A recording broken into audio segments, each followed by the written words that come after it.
anything new. It starts with a simple truth. The United States is a nation that pays its bills and always has. From its inception, we have never defaulted. What we pay for is what keeps us a great nation. Social Security benefits for seniors, salaries for brave service members, and benefits for veterans, and other financial obligations for our people and for our nation. We're able to meet these obligations based on the revenue we receive from taxes and based on our ability to borrow when needed. And in that case, we're able to borrow because we always pay our debt. We always pay what we owe. We've never failed. That's America. That's who we are. That's what it's called for. It's called full faith and credit of the United States. It's rock solid. It's the best in the world. But here's the deal. There's a cap on what we can borrow called the debt limit. And only Congress can raise or lower that debt limit. So let me be really clear. This is really important to know. Raising the debt limit is about paying off our old debts. It has nothing to do with any new spending being considered. It has nothing to do with my plan for infrastructure or building back better. Zero. Both of which, I might add, are paid for. So if we're going to make good on what's already been approved by previous Congresses and previous presidents and parties, we have to pay for it. Social Security benefits, the American people are promised, salaries for servicemen and women, benefits for veterans. We're going to have to raise the debt limit if we're going to meet those obligations. And raising the debt limit is usually a bipartisan undertaking, and it should be. That's what is not happening today. The reason we have to raise the debt limit is in part because of the reckless tax and spending policies under the previous Trump administration. In 4 years, they incurred nearly $8 trillion. In 4 years, $8 trillion in additional debt. In bills we have to now pay off. That's more than a quarter of the entire debt incurred now outstanding after more than 200 years. And Republicans in Congress raised the debt 3 times when Donald Trump was president, and each time with Democrat support. But now they won't raise it, even though they're responsible for more than $8 trillion in bills incurred in 4 years under the previous administration. That's what we'd be paying off. They won't raise it even though defaulting on the debt would lead to a self-inflicted wound that takes our economy over a cliff and risks jobs and retirement savings, Social Security benefits, salaries for service members, benefits for veterans, and so much more. A failure to raise the debt limit will call into question Congress's willingness to meet our obligations that we've already incurred. Not new ones, we've already incurred. This is going to undermine the safety of U.S. Treasury securities, and it will threaten the reserve status of the dollar as the world's currency that the world relies on. American credit rating will be downgraded. Interest rates will rise for mortgages, auto loans, credit cards, borrowing. Folks, watching at home, you should know this is the Republican position. Here's it is. They won't vote to raise the debt limit to cover their own spending. Democrats voted with them to cover that spending the previous 4 years. They say Democrats should do it alone. But then they're threatening to use a procedural power called the filibuster, meaning that we'd have to get 60 votes, not 50 votes, to increase the debt limit. This would block the Democrats from meeting our obligations and responsibilities to prevent Congress from raising the debt limit. So let's be clear. Not only are Republicans refusing to do their job, they're threatening to use their power, to prevent us from doing our job, saving the economy from a catastrophic event.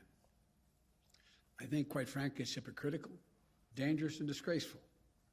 Their obstruction and irresponsibility knows absolutely no bounds, especially as we're clawing our way out of this pandemic. Democrats will meet our responsibility and obligation to this country. We're not expecting Republicans to do their part. They made that clear from the beginning. We tried asking, to no avail. We're just asking them not to use procedural tricks to block us from doing the job that they won't do. Meteor is headed to crash into our economy. Democrats are willing to do all the work stopping it. Republicans just have to let us do our job. Just get out of the way. If you don't want to help save the country, get out of the way so you don't destroy it. We don't have time to delay with elaborate procedural schemes, which Republicans' proposals require. Scores of votes without any certainty at all, many of which have nothing to do with the debt limit at all. And that's when accidents happen. In the days ahead, even before the default date, people may see the value of their retirement accounts shrink. They may see interest rates go up, which will ultimately raise their mortgage payments and car payments. And the American people, look, I just say it this way. As soon as this week, your savings in your pocketbook could be directly impacted by this Republican stunt. It's as simple as that. Republicans say they will not do their part to avoid this needless calamity. So be it. But they need to stop playing Russian roulette with the U.S. economy. It's one thing to pay our debts already acquired. It's another to require a supermajority to pay the debts already acquired. It's not right. Let the Democrats vote to raise the debt ceiling this week without obstruction or further delays. Democrats in the House have already passed a bill that would do that. It's sitting in the United States Senate where Democrats have the votes ready to pass it. That's the only way to eliminate the uncertainty and risk that's going to harm American families and our economy. Let us vote and end the mess. You know, we've got to get this done. We must get this done. It is, like, as I said, playing Russian roulette to play these games. We can do it this week. Just get out of the way and let us pass it. Thank you. Mr. President, Senator Mitch McConnell says he has sent a letter to you explaining his view. Have you seen that letter? Have you communicated with him? And how dire do you believe this is if action doesn't take place in the next few days? First of all, I did get a letter. I got it 10 minutes before I walked in here. I've read it. I plan on talking to Mitch about it. He and I have been down this road once before, back when I was vice president, and I hope we can have some intelligent and honest conversation about what he's proposing. And I think the easiest way to do this, and if the Republicans would not use the filibuster, would be to let us vote on what is already in the Senate right now, passed by the House, to raise the debt limit. And we could do that in the next several days. Mr. President. Thank you, Mr. President. You've often touted your experience in the Senate, your 36 years in the Senate. Your aides have talked about your abilities to be a closer on deals involving legislation. Why were you unable, Mr. President, to close the deal with members of your own party on key parts of your legislative agenda last week? I've been able to close a deal on 99% of my party. Two people. That's still underway. I don't think there's been a president who's been able to close deals that's been in a position where he has only 50 votes in the Senate and a bare majority in the House. This is a process. This is a process. We'll get it done. It sounds like you're putting the blame squarely on two U.S. senators for your inability to close that deal, Senator Sinema and Senator Manchin. Am I incorrect? Is that who the blame lies with? Look, I need 50 votes in the Senate. I have 48. Mr. President, Leader Schumer has vowed not to raise the debt ceiling through the reconciliation process. So ultimately, if push comes to shove, Leader Schumer has said he won't raise the debt ceiling through the reconciliation process. So ultimately, if push comes to shove and Senator McConnell does not change his position, what is more important, that position that Senator Schumer has or raising the debt ceiling? And then I also have a question for you on Ethiopia. I'm going to answer one. I'm not going to answer Ethiopia. Let's stick on the debt so we don't confuse the American people. Number one, the issue of reconciliation, which is like code to the American people. What's reconciliation? There is a process that I understand the Republican leader is willing to initiate, go through, that would require literally up to hundreds of votes. It's unlimited number of votes having nothing directly to do with the debt limit. Could be for everything from Ethiopia to anything else that has nothing to do with the debt limit. And it's fraught with all kinds of potential danger for miscalculation. And it would have to happen twice. So you could literally have several hundred votes over the next number of days. Everything else would come to a standstill, but you still find yourself in a situation where at the end of the day, we may have passed something that in fact then has to be undone again by either Democrats or Republicans. It's an incredibly complicated, cumbersome process when there's a very simple process sitting out there. Sitting at the desk in the United States Senate is a bill passed by the House saying, we Democrats will raise the debt limit, take responsibility for raising it, even though we didn't, some voted to acquire the debt as well. We'll go ahead and do that. That's the way to proceed. But if it comes down to reconciliation or raising the debt ceiling, which position would you take? I'm not going to cross that bridge till we have to get there. Address the allegations of genocide and why you haven't yet imposed those sanctions that you authorized 2 weeks ago, sir? Speak to that later. Regarding your Build Back Better agenda, we know the top line figure from Senator Manchin is $1.5 trillion. Senator Kirsten Sinema has yet to really give that number of where she's willing to go, how high she's willing to go, but she says she's negotiating good faith with the White House. What is her figure? I'll let her tell you that. I don't want it. We're in negotiations. Between 1.5 and 3.5? Is it higher at least than the 1.5? I'm not going to negotiate in public. Mr. President, Mr. President. Mr. President, how is what the Republicans are doing now any different from when you opposed raising the debt limit as a senator during the Bush years? Because we weren't calling for filibuster. We did not require 60 votes, and it was a straight up and down vote.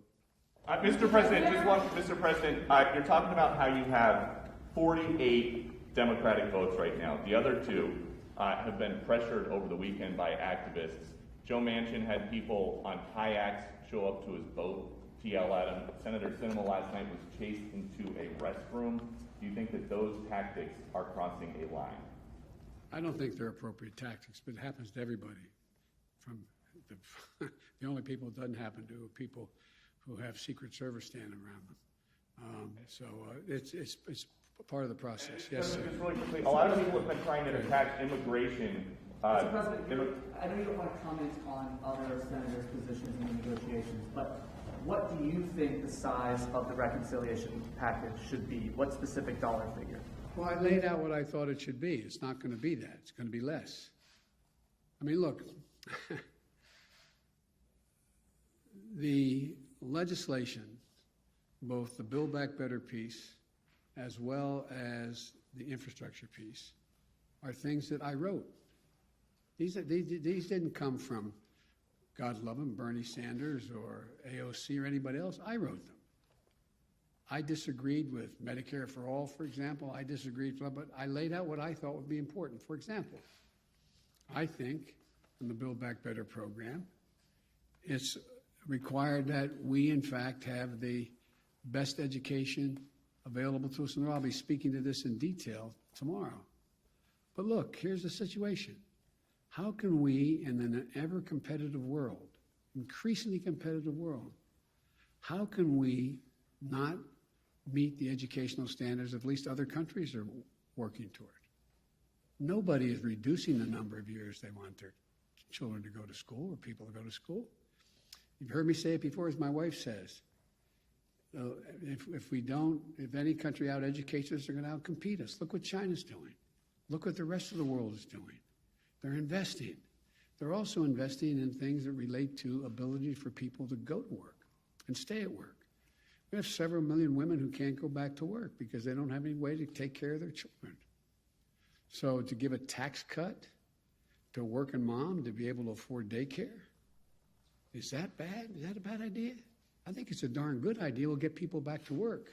So there's a lot of things in the legislation I'm going to be talking about across the country that I think the American people overwhelmingly support. But the idea that somehow this is somebody else's legislation, this is what I wrote. Sir, would you accept a $2 trillion, say a $2 trillion reconciliation bill? Would that be acceptable to you? Again, as you know, it's not a smart thing to negotiate with yourself in public. Let's see, we're in the process of continuing to talk to all the parties and see what we can get done.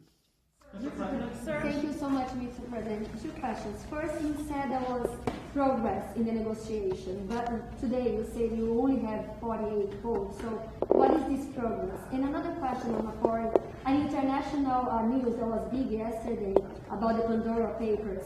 Do you have any reaction? You put fight against corruption as the core I'm of sorry to get the Pandora last Papers. The Pandora Papers. You said that you put fight against corruption in the core of your national security policy. So, what is your reaction, and do you plan to do anything about it? We're looking at that right now. And the first part of your question was what? Was about progress. What does progress look like for you in the negotiations? Winning. That's the progress. The last question. The height amendment that I just want to be very clear. Can you guarantee that the U.S. will not breach the debt ceiling, that will not happen? No, I can't. That's up to Mitch McConnell. So it is possible that the U.S. will not pay its debt. That is possible. I can't believe that will be the end result because the consequence is so dire. I don't believe that. But can I guarantee it? If I could, I would, but I can't. Thank you all very much. Appreciate it. Senator Manchin says the deal is off if the Hyde Amendment is not included. Do you support that? Where do you stand on that, sir? Thank you, everyone. No, you're fine. No worries.